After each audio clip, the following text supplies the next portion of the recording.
Hi, I'm Marc Priestley.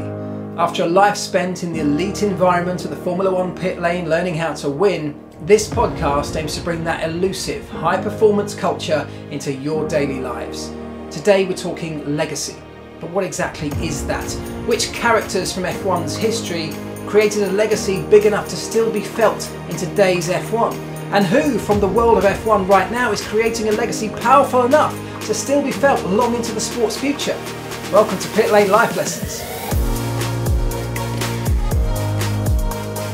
Talk about how Formula One teams are so successful. Tiny things, but you only find those tiny things when you look for them. Of course, there's only one winner in every Grand Prix, so for everybody else, you haven't won. So it could be deemed that's a failure. Hello everybody and welcome back to Pitlane Life Lessons. Thank you so much. If you're returning, welcome back. And if you're brand new around here, then I appreciate your company. Thank you very much for joining. There are, 8 further episodes that we've done already that you can please go back and enjoy. I hope you will. Thank you especially to anyone who took the time out of their week to leave me a review in any of the podcast stores or to send me a message personally on any of the social platforms or on YouTube, wherever you did it. None of them went unnoticed and I appreciate every single one, so thank you. I want to get straight into this today because legacy is a huge subject. It's a subject that means a lot of different things to a lot of different people. It's very difficult to summarise in a few words. Of course, its definition is loosely that it's something that's left behind. It's something that we leave behind, a legacy. But it's so much bigger than that. When I got my dream job and I walked into Mclaren on my first days, having got across the line into this world that I'd longed for so long, getting into Formula One, a sport that was my passion for many years before I even got there. I walked into this organisation, this team, Mclaren, that was a team already, of course, built on an incredible legacy.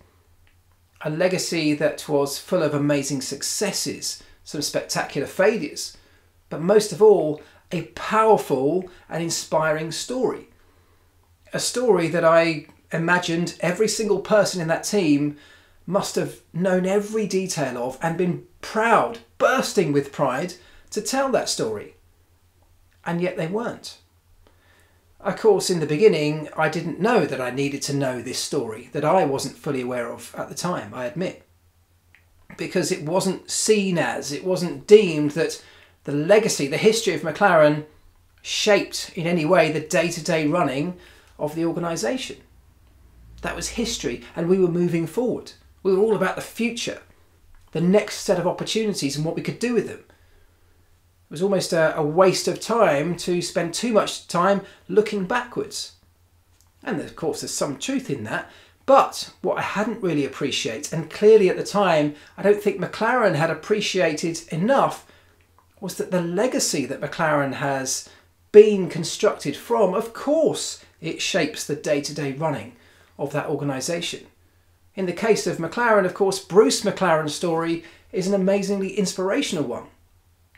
Bruce McLaren, this young guy from New Zealand, passionate about racing, passionate about taking on the big boys in an inventive and ingenious way, being creative when it came to designing and manufacturing his racing cars, striving for success against much bigger, more powerful opposition.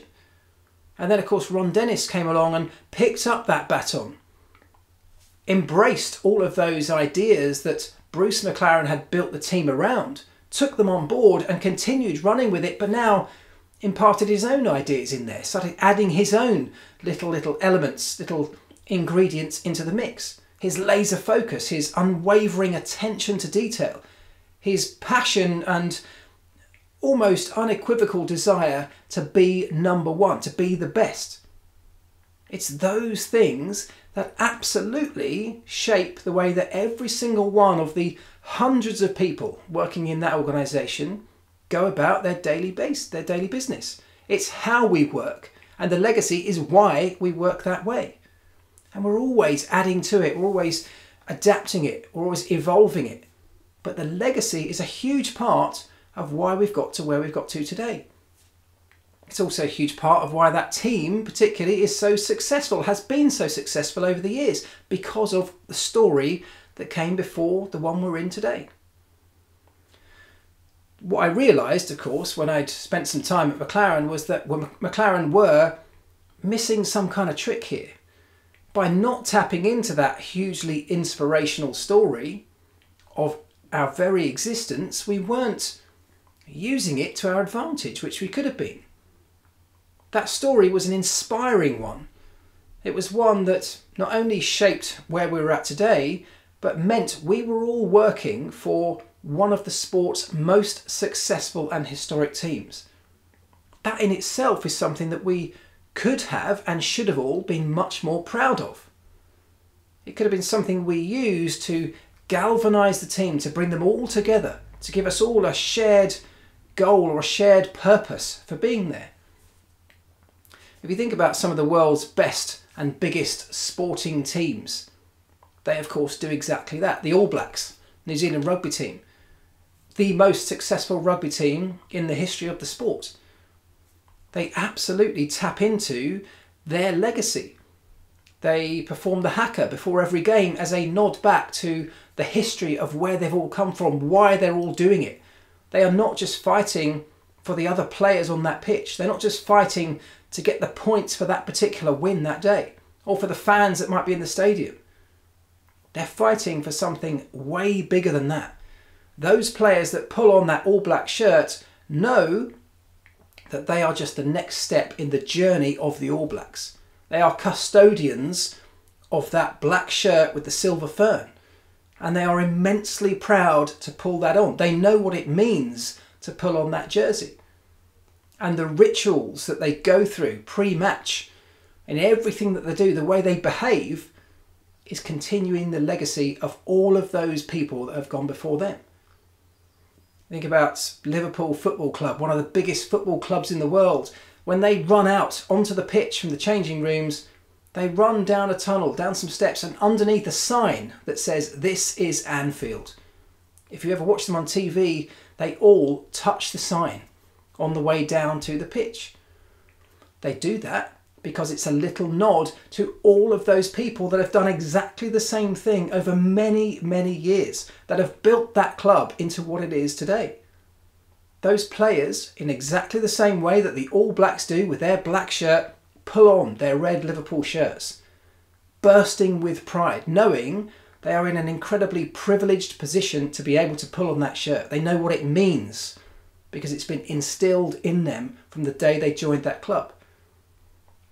It's not just a football team of 11 men. It's a club that has a history and a legacy. And those 11 players on the pitch at any given moment are simply continuing that journey, are simply custodians of what it means to be Liverpool FC. They have built that into the way the club is run. That club is run on a daily basis, just like I said at Mclaren, because of the legacy that had gone before it. And every single person involved in that club knows that history and knows that they are part of the legacy. They know that they're creating a legacy that others will one day look back on in the same way. Same thing happens at Man United, at all of the big sporting organisations, at many of the big companies around the world have exactly the same ethos. In Formula One, Williams have an amazing history that they could be tapping into in the same sort of way. And I really felt that Mclaren were missing a trick by not doing exactly that when I joined them. By not having inspirational pictures, photographs, quotations around that building that reminded everybody of what they were part of. Bruce McLaren has one of what I think is one of the best quotes, one of the most inspirational quotes anywhere. He said, very publicly, he said, "Life is measured in achievement, not just in years alone." That simple line for me, I reflect on it all the time, long since leaving the team. But it was never part of the way we lived our lives at Mclaren. It was never spoken about publicly. Nobody ever came to me with a history of Mclaren and said, "Right, here's a handbook, go away, learn about the history of Mclaren." It's part of your duty to understand what it is we're all fighting for. And I kind of wish they had. I took it upon myself to learn a huge amount of the history of our team, but I know that not everybody did. I would say most people didn't. And it felt like it was missing a trick by not doing that, because it could have pulled us all together in the same way that the All Blacks would go to war for each other, because that's what every All Black has done before them today.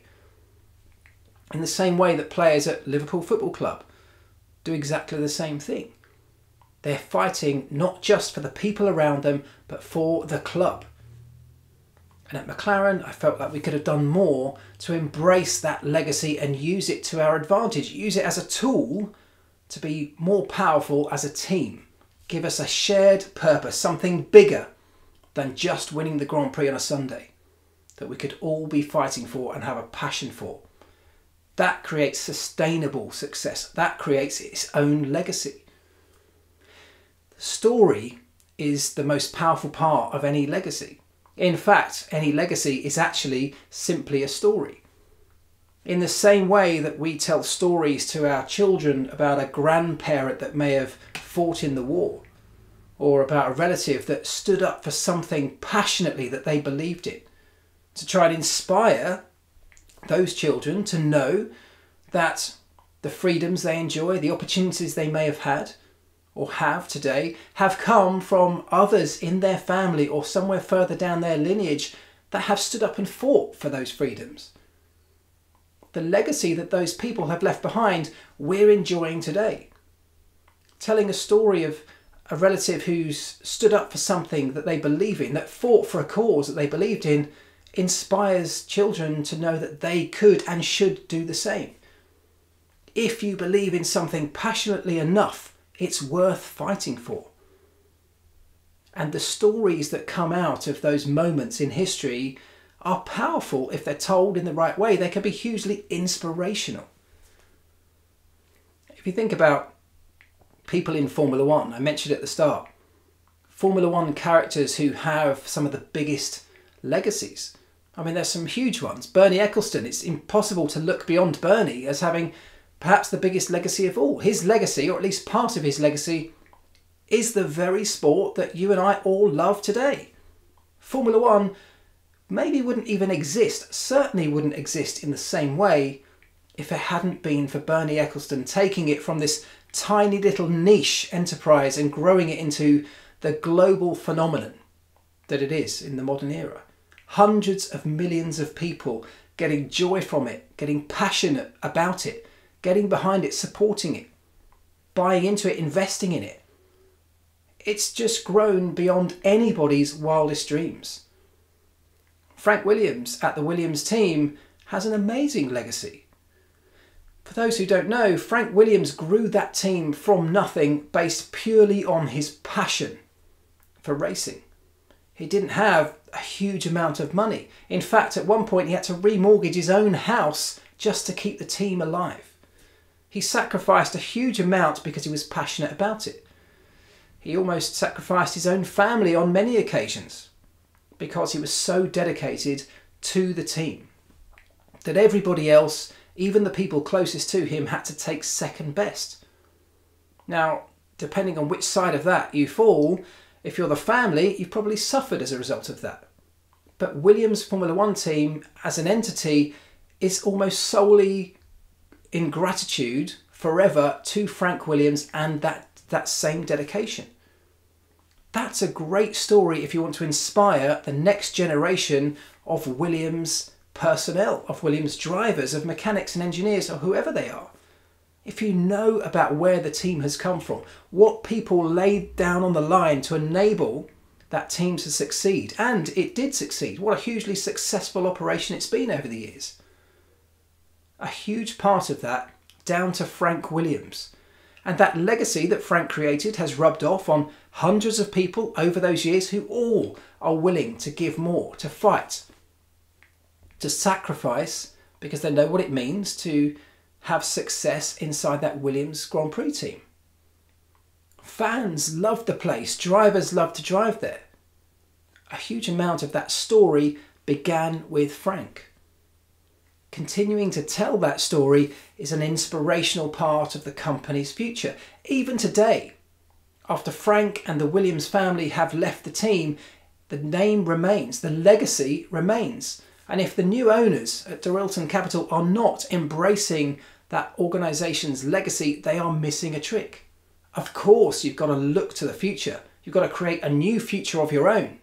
But if you don't tap into the legacy, what have you got to inspire the next generation of Williams people? When Frank had to take a step back because of his health, Claire Williams, Frank's daughter, stepped up and continued that legacy.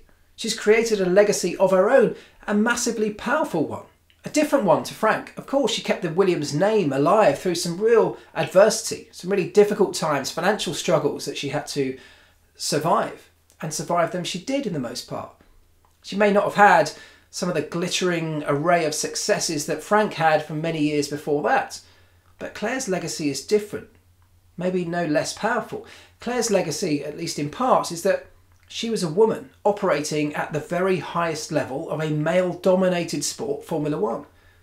And the story behind that will be that she will have inspired countless other women, countless girls, to know that they can aspire to work in a sport like Formula One at a very high level. Until you see somebody operating in that role, it's just talk. People say to their kids, well, you can do whatever you want, but if they can't see it, they don't believe it. Well, now they believe it. They've seen Claire Williams sat on the timing stand, being interviewed in the team principal's press conference, being part of huge meetings that shape the future of the sport, standing her ground, fighting her corner for her team, passionately because the legacy of that team was built from within her own family. She continued that legacy. That legacy lives on as much because of her as it does because of Frank. Think about drivers. There are a huge number of drivers that we think of having an amazing legacy. Airton Senna has to be right up there, doesn't he? Again, part of that Williams organisation. His legacy was built on a passion, a talent, charisma. What a great character he was behind the wheel. His legacy still remains as part of that Williams team. Every single Williams since his untimely death in 1994 at Imola has carried the Senna emblem on the nose cone of the car. It's really small. A lot of people don't even know it's there. But it's there. Because Frank Williams has always insisted it has to stay there. He was such a big character, not only in the history of Williams, but in the history of the sport, that Frank wants that name to remain alive in this sport forevermore. Part of the legacy. Niki Lauda at Mercedes, long after his driving days, continued to create a legacy. A legacy that will live on at Mercedes, especially because of what he did to create the team alongside Toto Wolff that has gone on to become one of the most successful in the history of the sport. That little red star that you see on the side of the Mercedes F1 car, that's a little nod to Niki Lauda. That is part of Niki's legacy. It's a reminder of Niki's legacy. It's a reminder to all those people in the team of what Niki stood for. His passion, his drive, his striving to be the best. His not letting anything hold him back. Getting up when he'd been knocked down and fighting on. What a powerful legacy that is. And by popping that little red star on the side of the car, that can help to inspire every single member of that Mercedes team to know why they're part of that team, what they're fighting for, what their team's legacy is. It's powerful. Telling stories in the right way about the things that have come before you in a team, in an organisation, in a family can be immensely powerful if told in the correct way. So legacy is an important part of cultural evolution, whether you're part of a Formula One team or part of a business or part of your own family. It's something that it's up to us to perpetuate and to take on and to continue the journey of that legacy, to continue the story.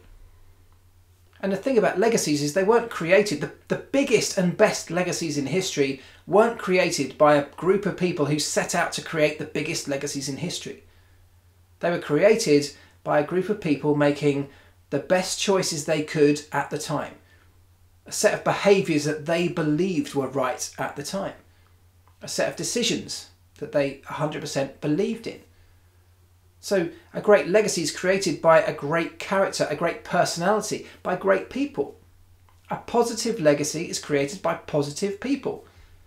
A negative legacy is quite often created by the opposite of that. Somebody who is negative, somebody who doesn't have an appreciation or an understanding of what life is about, what goes beyond them, what's bigger than their small little world around them. And if you can't have an appreciation of something outside of your tiny little sphere, you will not create a legacy, but equally you're not going to enhance your own lives in the same way. If you're a sports team that only ever focuses on getting the result on that particular day, if you head onto the football pitch as a Man United player and all you care about is a result on that day, all of your behaviours leading up to that game have solely been focused on that game. You may well win that game, but none of those behaviours have set you up for that longer term success, sustainable success. If you're a Man United player who, from the moment you joined that club, have had the history of the Busby Babes drummed into you, a group of players that went before you, the custodians of that Man United shirt that lost their lives doing what they loved on the way to an amazing football match. That drives a bigger passion in you, that you now know that you're fighting for something that's way bigger than just one match. You have to create a club, a team, a set of behaviours within that organisation that's worthy of the legacy that's gone before, that's worthy of your responsibility as a custodian of that particular football club. And exactly the same kind of approach can be applied to any business. It can be applied to any family setup. If you want to inspire children, you teach them about the sacrifices, about the leadership, about the legacy or the story of the people that have gone before them in their family. Now I want to take just a moment's pause here, because when we're talking about creating legacies, if we're all saying we're all creating legacies right now, every single one of them, every single one of us is part of a legacy. Everything we do today and tomorrow and the day after is part of our own legacy. The choices we make, the decisions we make, will form the story that is our lives, that then will become part of our legacy. So we have this responsibility to create the right kind of legacy. What do we want people to remember us for in years gone by? And the reason I wanted to take the pause was because this feels a perfect moment to mention Omologato watches, my partner on this journey in Pitlane Life Lessons, a watch brand, a motorsport inspired watch brand that you may or may not have heard of, because they're relatively small, they're relatively new in the world of watches. They don't have a huge long history that has hundreds of years of legacy running before it. And so they're creating one right now. They're creating a legacy that is different to most other watch brands. The world's largest collection of motorsport inspired timepieces is what Omologato watches is. But they're also doing things differently. They're shaking up the existing industry. They are ruffling feathers. They're making waves in an industry that will create the legacy that lives on way, way beyond any of us. So if you haven't yet checked out Omologato watches, do it now. Omologatowatches.com is where you'll find them. You can find all their social links in the description to this video if you're on YouTube, or in the podcast description as well. And I thoroughly encourage you to go and check them out. They are a brand creating a legacy right before our very eyes. Right, let's get back to creating a legacy, which is what we're all doing right now. Every single one of us is creating our own legacy every single day. I like to think that that's what I'm trying to do with my life. I have this saying that I impart on my kids all the time. I say, do the right things, do the things right. And I've got it everywhere. It's on my screensaver, it's on my phone, I write it in my diary all the time, because it's a very simple framework to live my life by. I try and do the right things, which means making the right choices, making the right decisions on a daily basis and on a more existential basis. And when I've made those choices, I try and do the things right, which means I try and do whatever I've chosen to do 100%, throw myself into it, leave nothing behind. I try and do it in the right way. There's no point in my mind doing something half-hearted. And I feel like if I can go through most of my life like that, and clearly I can't do that all the time, but I try my best to strive for that, then my legacy will somehow come out of all of this in the right way. I hope my children will look back on my life in many, many years to come and think he was a good man. He did things right. He tried to make the right kind of decisions as he went through life. And he was a sort of character who inspired us. You know, our dad was a sort of character who inspired us to fully commit to something if we believed it was right. That's all I want for my children, because I think I've brought them up in the right way to make the right choices. So if they believe something's right, I want them to go for it. Not many people sit down and think about what their legacy will be. In years to come, after we've gone, what will people think about us? What will people say about us? What will our story consist of? And it's actually something that perhaps many more of us should think about. Not because we necessarily need to set out and work out a plan to create the things that we want people to say about us, but because by thinking about something that's bigger than our daily routines, than the small set of challenges that lie in front of us each day, like getting the kids to school, getting the washing up done, those are all small problems in the great scheme of things. But if we can start to think bigger than that, when we go into work and we sit at our desk and we start ploughing through our job list or our task list, if we can start to think about what it is we're actually doing, what are we doing? What does my company do? Do we sell something that maybe has a bigger meaning? Am I part of something bigger than just this little desk and the computer screen in front of me? When I was at Mclaren, that's exactly what I wanted. I wished my team had done more of.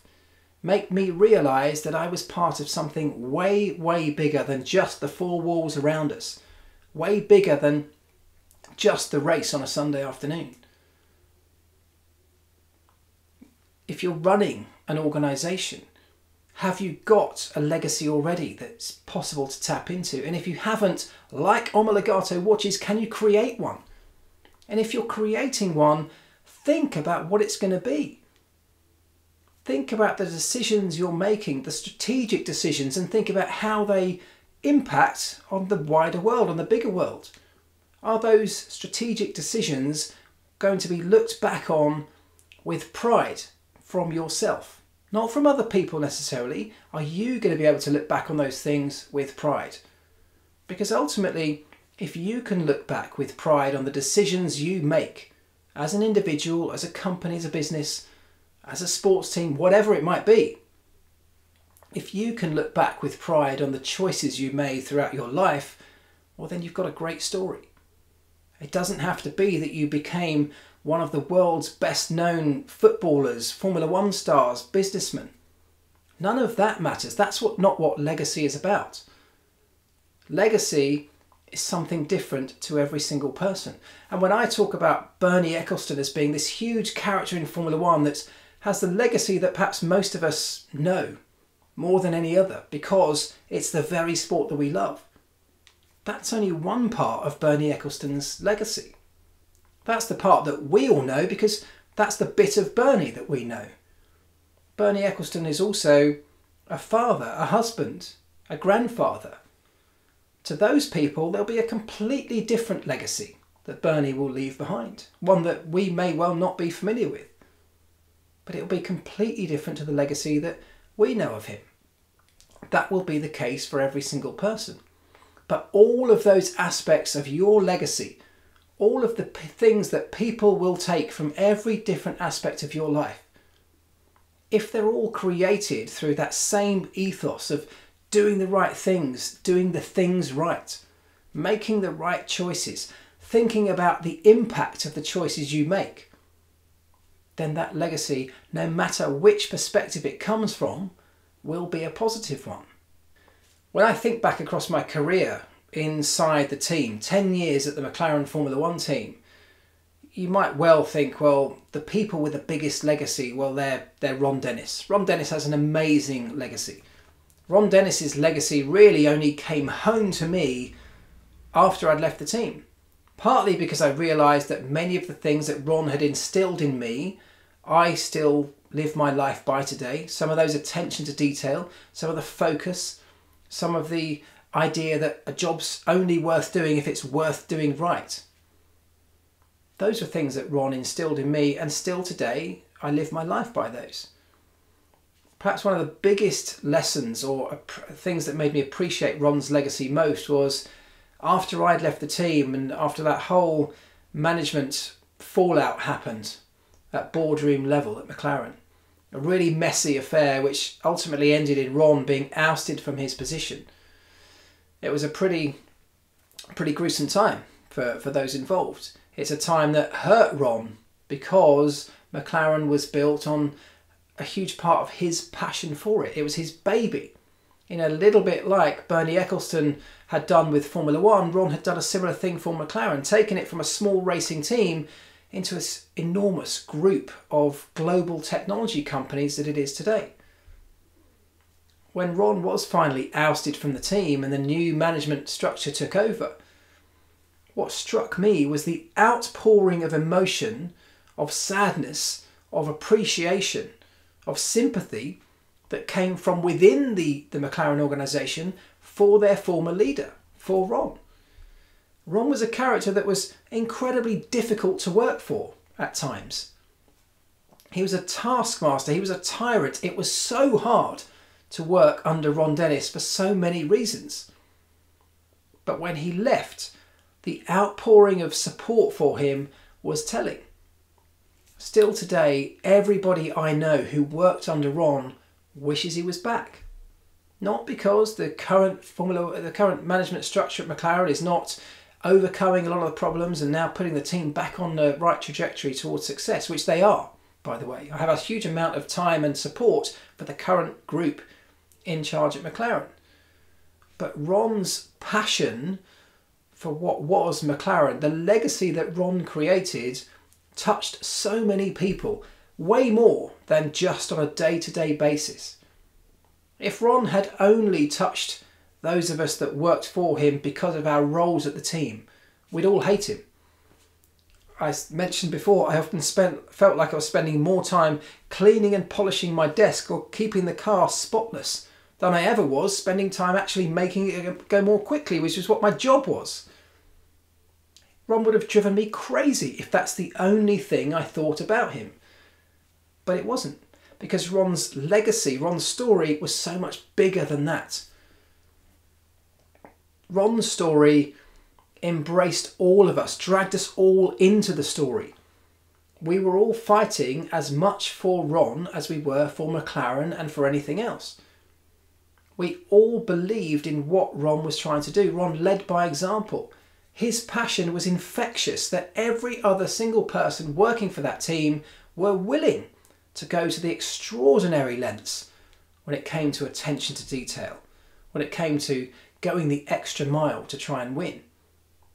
Because we knew what it meant to be part of Ron's McLaren. His legacy. An amazing, powerful story. I think when you think about other people in the world of Formula One, there are other drivers, like I mentioned, Michael Schumacher, of course, an amazing legacy. I mean, there are too many others to talk about. Lewis Hamilton today is still creating one of the biggest legacies and well-known legacies in the sport, both through his success on the racetrack. Statistically, the most successful driver of all time. That's a legacy in itself. But he's also working hard to leave behind a legacy that's even bigger than that in this sport. To transform the sport, to make it more accessible to other people, to make it more diverse and inclusive, which are all commendable things to leave behind. He's thinking bigger than the small world around him in making the choices, the life choices that he makes. We have to take our hats off and applaud that, because that is something that will benefit many people long after Lewis Hamilton is gone. Long after we've stopped enjoying his talents in the car and on the racetrack, people will be able to benefit from the choices and decisions, the behaviours that Lewis Hamilton went through in his days within this sport. That will be probably an even bigger legacy than the one that he created behind the steering wheel of his results. It's given him the opportunity, by having his great success on the racetrack, to have this platform to be able to create an even bigger legacy. And because he's choosing to do that, that's something that we should all take our hats off to. He's thinking bigger than himself.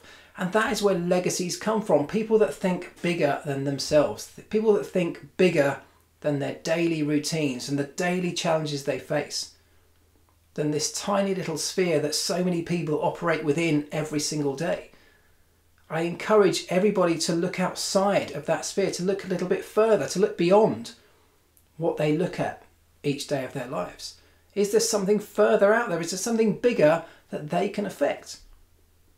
When you are gone, when we are all gone, is there a way that we can leave this place in a better state than when we found it? Because that will be the ultimate legacy of them all.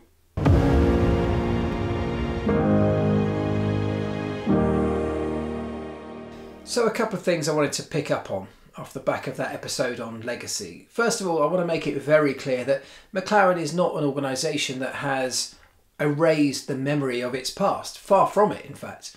Mclaren definitely has a nod to its history. It has a respect for the legacy that went before it. There is an incredible lineup of historic Mclaren racing cars on the boulevard inside McLaren's headquarters, the MTC. That in itself is amazingly inspirational. It used to give me a fire in my belly every time I saw it, every time I walked past it, every day on the way into work. A lineup of all the most successful cars tracing back through the history of the organisation as far back as Bruce McLaren's original car. So absolutely there's a respect for the history of the McLaren Formula One team. I just felt that we could have done more. We could have done more to ignite that passion in everybody else along the lines of the All Blacks or a Liverpool Football Club, for example. The reason that I got into Formula One wasn't because I was desperate to work for McLaren. I wasn't a lifelong McLaren fan that had a lifelong dream of working for McLaren. I was a fan of Formula One that had a lifelong dream to get into that sport. And in all honesty, if I'd got my opportunity with the Minardi team, I'd have jumped at it, I'd have taken it. If Jordan had offered me a job, and I wrote to every single team, as many of you know, many times, any one of them could have written back to me and said, we'd love to have you come in for an interview. And that could have led on to a job and a career at that team. If that had happened, I would have been over the moon. I would have still felt like my dreams had come true. But it wasn't any of those. It was McLaren that I found myself working inside. It was McLaren that I found myself walking into all those years ago. Walking into a team that has history, as many of the Formula One teams of the day had. And because I had no major association to McLaren, I didn't suddenly feel this overwhelming power drawing me towards the history or the legacy of the team. I didn't suddenly walk through those doors and feel part of something necessarily special or more special than it was on a surface level. McLaren, I felt, could have done more to entice me into the fold and others around me to allow us or encourage us all to embrace the history and to feel part of something much bigger and much more special. In a Formula One team like McLaren that has a huge history, just like at the All Blacks or at a Liverpool or a Man United or anyone else like that, anybody who works there at any time in the team's history are simply custodians. They are simply looking after it for the next generation. They're continuing the story. Nobody owns that team at that time, it's simply carrying on the journey. It's simply carrying it forward, taking care of it whilst you are in charge, whilst you work in that particular organisation in any time, in any period, in history. It's an important role, but the team is much, much bigger than you, no matter who you are, whether you're a driver, whether you're a Ron Dennis, whether you're a Zach Brown, it doesn't matter. The team is bigger. Mclaren is bigger than all of us. And that's what I felt we should have been tapping into more, embracing more, instilling in every single person. When a player makes it into the All Blacks rugby team, they get given a small black leather-bound book, a lovely, beautiful thing to hold. And on the very first page is a picture of the original All Blacks jersey, the original All Blacks shirt of the 1905 Originals, the team that began the entire journey, the entire legacy. On the page after that is another jersey, that of the 1924 Invincible team, another very famous part of that legacy. And on the page after that is another All Blacks jersey, and so on and so on. The story is told through famous jerseys that tell the story of what the All Blacks means from big moments in history, so that every player that joins knows what they're joining, knows what they are now part of, and what it means to be part of that storyline. Those jerseys fill something like half the book. And the second half of that entire little beautiful leather-bound book is completely blank, telling those players, reinforcing to those players that they are still writing the rest of that book. The rest of the book hasn't been written yet. The legacy continues and they are in charge of continuing it. As I said before, they're custodians of that black shirt. They have to now take on the journey, take on the story and continue writing the next chapters of that book. Something hugely inspirational, something hugely powerful for every single one of those players that gets the privilege and the honour to be called an All Black. We can all learn from that. If you're listening to this thinking, well, I don't have somebody hugely inspirational in my family history that's done amazing things that I can pass the story on to my children as an inspirational tool. Or if you work for an organisation or you run an organisation that you don't think has some rich history, some big powerful legacy already in place that you can use to inspire the next generation, to inspire the workforce. First of all, I would encourage you to dig a little bit deeper. I've been to so many companies around the world to speak to them as part of my inspirational speaker, motivational speaker role. I've been sat in workshops as part of some of my consulting groups where I sit there and we ask that same question. What's your company's legacy? Who are the big characters from your company's history that might be inspirational? What are the stories that you can use to tell your workforce that might engage them, bring them together? So many companies say, well, I haven't got one. We can't think of any. We haven't got a big history. We haven't got some huge success story that we can use to inspire people. Well, first of all, your story doesn't have to be one of outright success. It can be one of overcoming adversity. It can be one of getting knocked down over and over again, but getting back up again. That's an incredible legacy. You don't have to have got up again and then gone on to achieve incredible success yet. It may be that you just keep getting up again. You're not going to be put down. That's a powerful story in itself. It may be that you have to dig deep and maybe you have to find an individual that might not have been the chairman of the company, might have been a prominent figure. There could be a story about a member of your staff that you don't even know about, that might have done something inspirational, that might have said something inspirational, that might have acted in an inspirational way. So many companies, when they talk to former members of staff, to old members of staff who've been there for a long time, have some powerful stories that they know and can pass on, but have never been asked for them before. That's a powerful tool in itself. Talk to the people. As a leader, talk to the people that have been at that company longer than you have. Sometimes they just want an outlet to share those stories. And if you find the little nugget, if you find the story that has meaning, that has purpose, that can be then woven into a bigger story to tell on to others, all of a sudden you've got it. There is the forming of a legacy. There is something that you can tell your current staff that they can latch onto and attach themselves to. They can find meaning in. They can find a shared purpose in. Something they can associate themselves with. Maybe there is something that can make those people feel proud to walk into your office, to work for your organisation. Maybe the product you're selling is doing some good for some people somewhere. Tell that story. Maybe the service that you're providing is doing the same thing, is enhancing people's lives somehow. Maybe it's enhancing the future of the human race in some way by creating future technologies.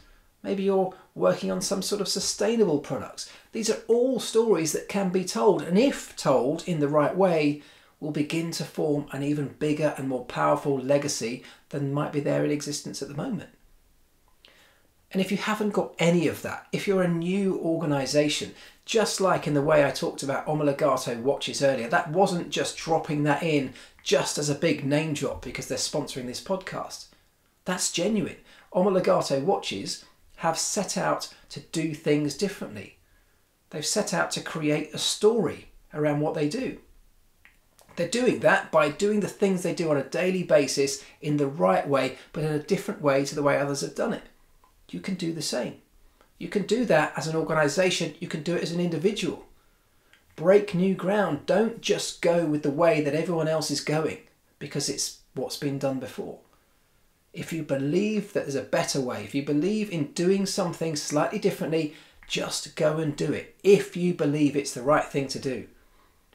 Because that is how you will be judged. That is how you will be looked back upon by the people that follow you. That will be your legacy. People will talk about you, will think about you as somebody who stood up for what they believed in. They did the thing that they thought was right. That's something to be proud of. That's something commendable. That's something that if you are an organisation or if you're a part of a family, future members of your family or your organisation can look back on and tell that same story to inspire others to do the right things if they believe that they're the right things. I kind of want to wrap this up today, as I often do, with some messages, and some messages that tie in really nicely with the things that I've just been talking about. Some amazing messages, as ever, from you guys, and some of these came off the back of last week's episode. Others are taken from the reviews that some people have left in the podcast stores. Thank you so much to all of you for all of them. There are a couple here from YouTube that I'll start with. Somebody on YouTube who goes by the name, aptly, of Teamwork F1, says, "I'm so happy that you're spreading the concept of leadership and teamwork from the perspective of a racing sport.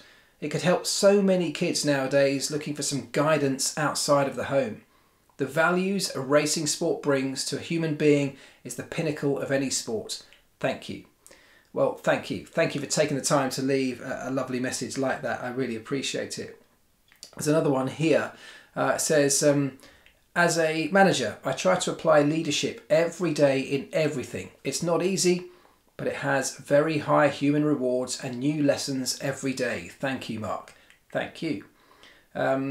Marc, this was another brilliant one. I couldn't agree more with some of your characterizations. We're all leaders. Nobody's perfect. You can excel on one aspect and be terrible in others. Absolutely true. And I touched on this last week when we were talking about leadership, how some leaders are brilliant in some areas but not in others. It doesn't make them a bad leader. Sometimes a leader can't lead on their own. They have to have a team of people around them to help lead. And this all links into this idea of legacy. one person that I should have mentioned, I mentioned last week in terms of leadership, Toto Wolff.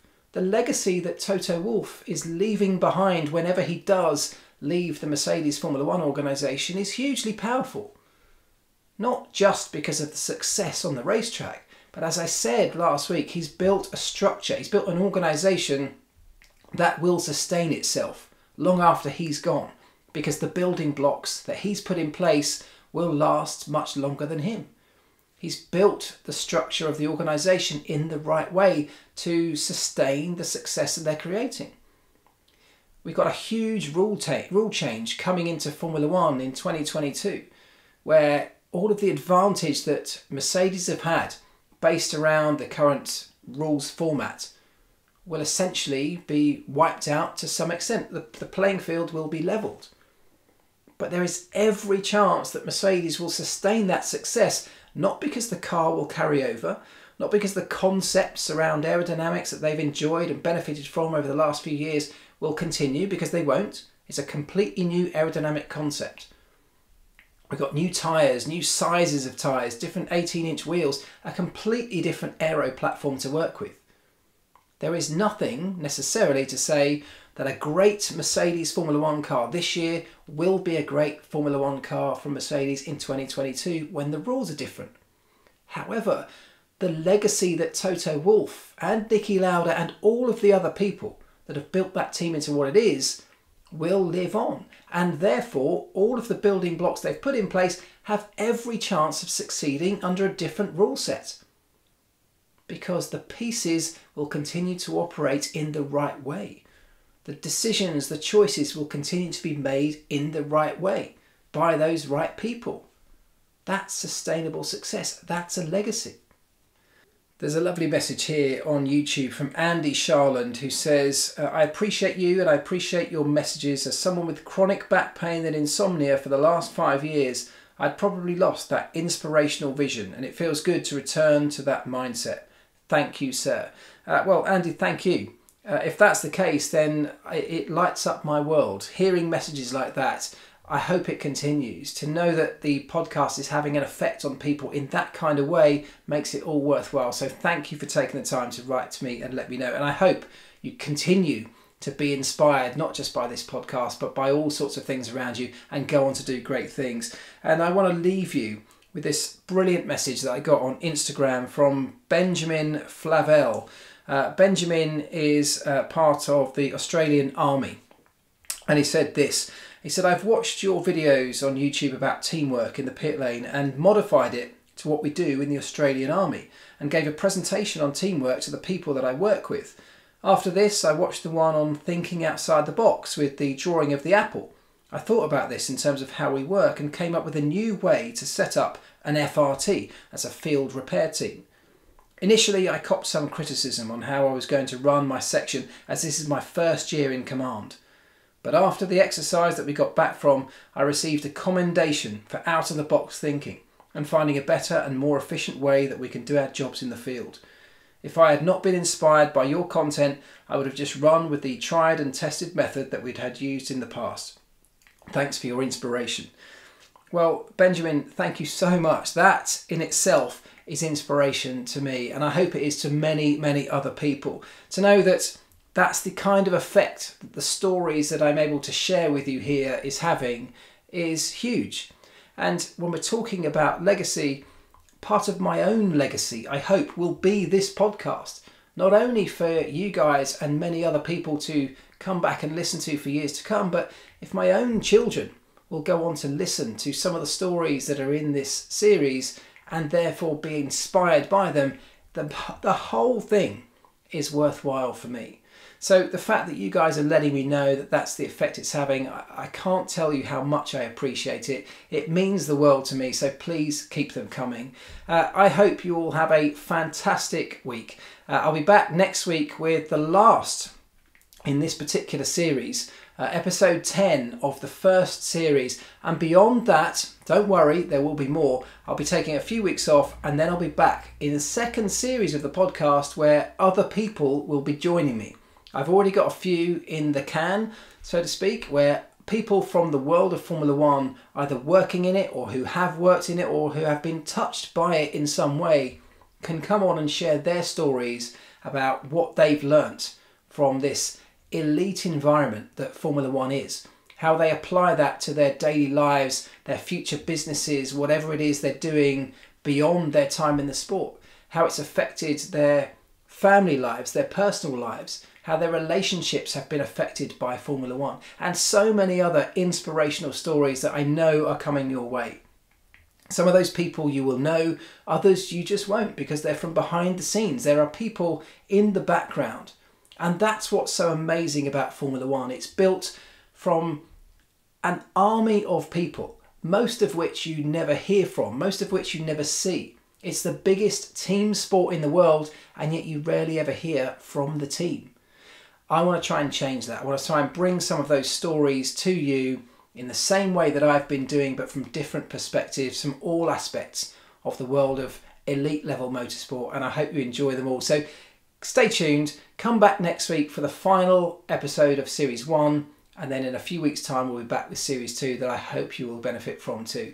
I would ask you this week, as for a massive favour, please keep the messages coming. I love all of that, but I would love it if you could share this podcast with somebody you know. Share it on your social media, tell a friend, send it to somebody, send a link via WhatsApp. However you want to do it, I would just really appreciate it if you could tell just one other person, that's all. Share it to somebody else, let them know, let's spread the word, and let's get the messages further and wider afield. Thank you so much. Thank you again to Omologato Watches. As I said earlier, a perfect fit for this particular podcast, a perfect fit for this episode, in that they are creating an amazing legacy, and it's a joy to watch it unfold before our eyes. So please go and check them out, omologatowatches.com. It's all in the description. Have a great week, guys, and I'll see you soon.